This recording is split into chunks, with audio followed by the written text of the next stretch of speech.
Hello everyone and welcome once again to my YouTube channel.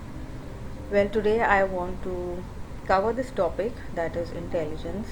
As you know, it's one of the many important topics that we have for the upcoming GTT exam.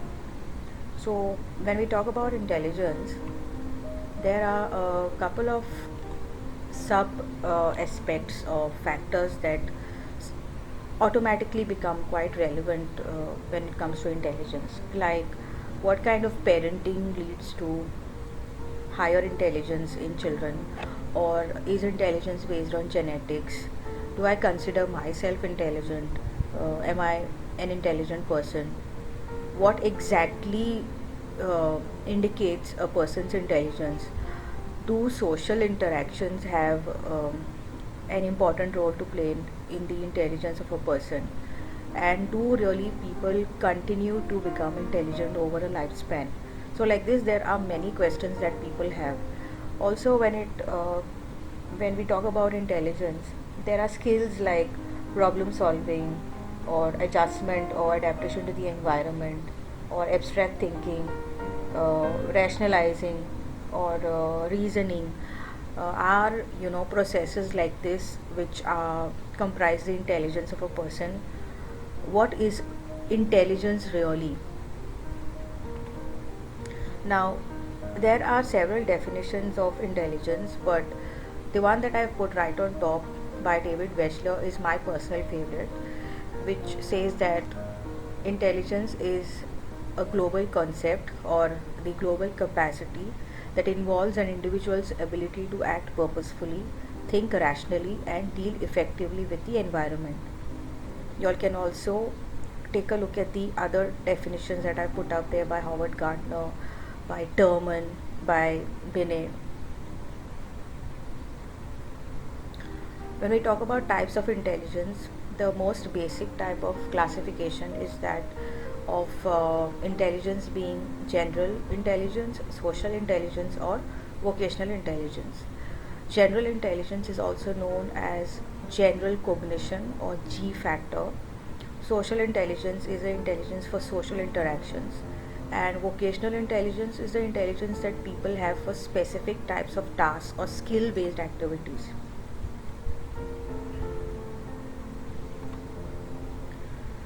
Then when we talk about intelligence, we also seem to talk about the measurement of intelligence.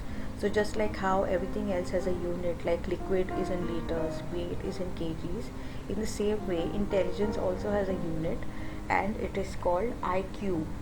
Now, I at this point of time I want to tell you all that the concept of IQ was first brought to light by William Stern, and Sir Francis Galton is a pioneer in the measurement of individual differences, wherein intelligence is also a construct.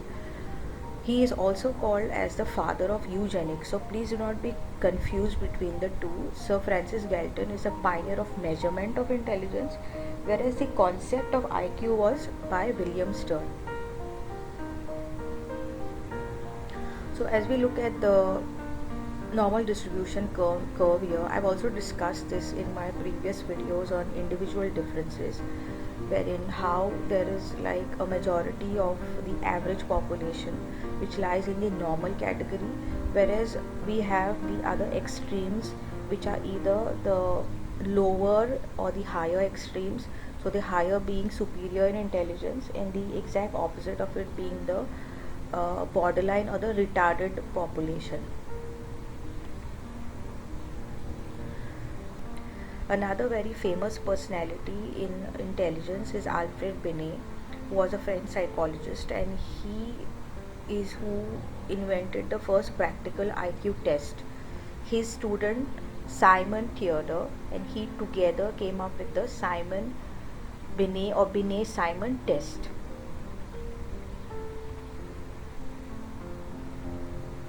Alfred Binet is also called as the father of intelligence testing. Now, how do we measure a person's intelligence? Like how I told you earlier, William Stern is the person who came up with the concept of IQ.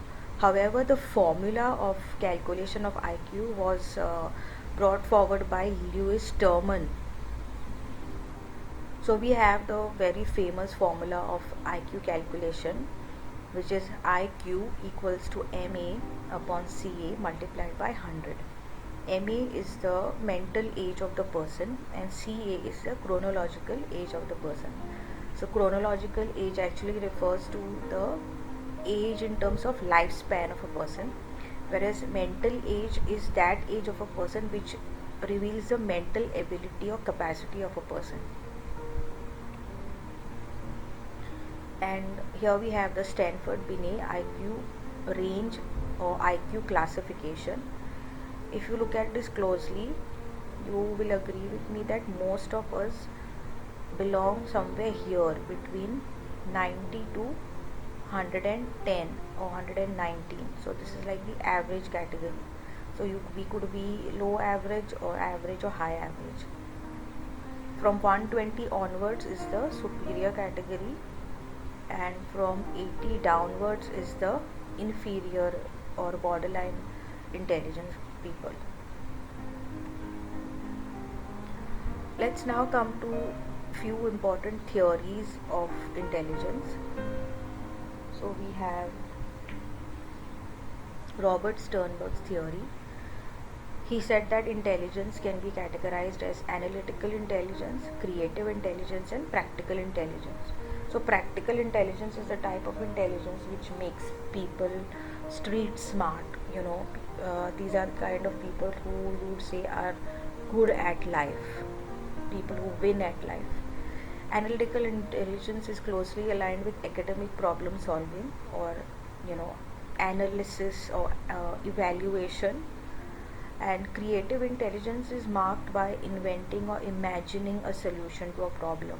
People who are very good at creativity and novel thoughts, innovation, they seem to have creative intelligence.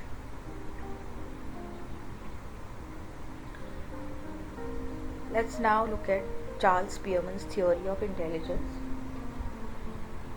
So Charles Spearman has given us the G factor and the S factor. G being general intelligence and S being specific intelligence.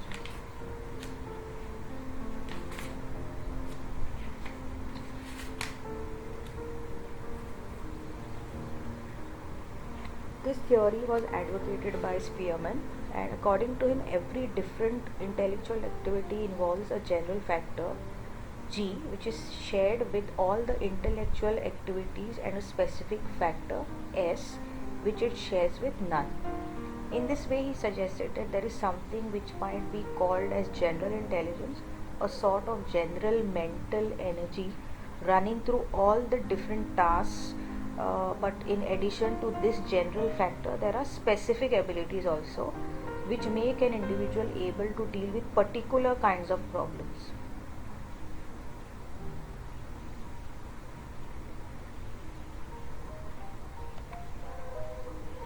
Then we also have our very famous Howard Gardner and his theory, which is called theory of multiple intelligences. So he has proposed to us 9 types of intelligence, wherein we have verbal linguistic intelligence, people who are very good at speaking, language, phonetics, sounds, everything that is linguistic. Then we have mathematical logical intelligence, people who are very good at statistics and reasoning, data interpretation. Then we have musical intelligence, people who are good at singing, rhythm, timbre, playing instruments, music arrangements. Then we have visual spatial intelligence, which is capacity to think in abstract way or in multi-dimensional way.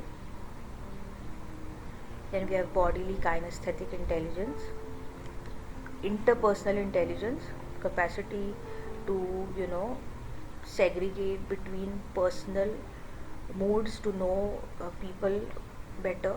to deal with people better. Intrapersonal intelligence, to know ourselves better, to be self-aware, to be mindful. Then we have naturalist intelligence, people who are very good with nature.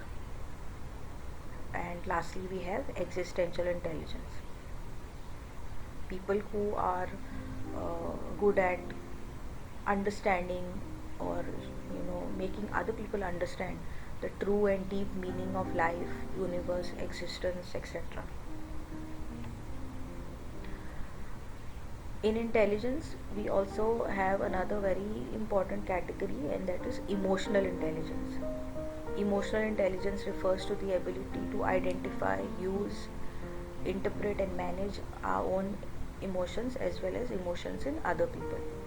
And it is rightfully said that emotional intelligence is much more important than even general intelligence.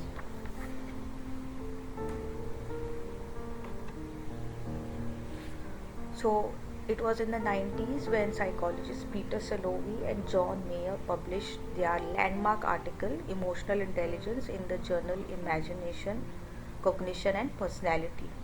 They have defined emotional intelligence as the ability to monitor one's own and others' feelings and emotions, to discriminate among them, and to use this information to guide one's thinking and actions.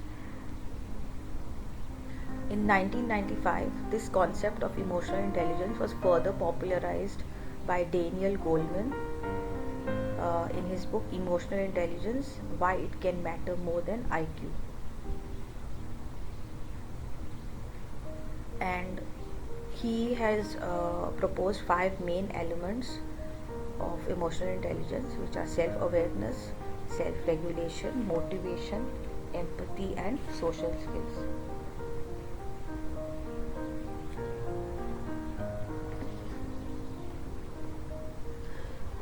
At this point, I'd like to say that emotional intelligence, like general intelligence, is also the product of one's heredity and its interaction with his or her environmental forces. It is until recently that we have been led to believe that a person's general intelligence measured as IQ or intelligence quotient is the greatest predictor of success in any walk of life. However, researchers and experiments conducted in the 90s onwards have tried to challenge such over dominance of intelligence and its measure IQ by replacing it with the concept of emotional intelligence and its measure as emotional quotient. These have revealed that a person's emotional intelligence measured through his EQ may be greater predictor of success than his or her IQ. Hence, I said that emotional quotient or emotional intelligence is actually more important than general intelligence. Now, the reason why we study these topics of emotional intelligence and intelligence is because teachers can play a big role in bringing balanced emotional development of children by taking due notice of their physical development and by providing guidance. It is us teachers that we are constantly in touch with children, and we have to actually observe if something is not really right, or you sense something different about children. So when you have the knowledge, it's that time that teachers can play a big role in bringing balanced emotional development. Teachers may understand one's emotional intelligence as a unitary ability and helpful in knowing feelings and judging emotions in close cooperation with one's thinking process. Awareness of the feelings and emotions in the self and others, as well as their proper management, is in fact a key for the proper progress and development of emotional intelligence among the children. So, if teachers have knowledge of concepts like emotional intelligence, automatically it is going to reflect in their teaching and classroom transactions, and ultimately it is going to benefit children. I hope that I have been able to make certain concepts about intelligence and emotional intelligence clear to all of you. Do like and share my videos and subscribe to my channel. Once again, thank you for watching.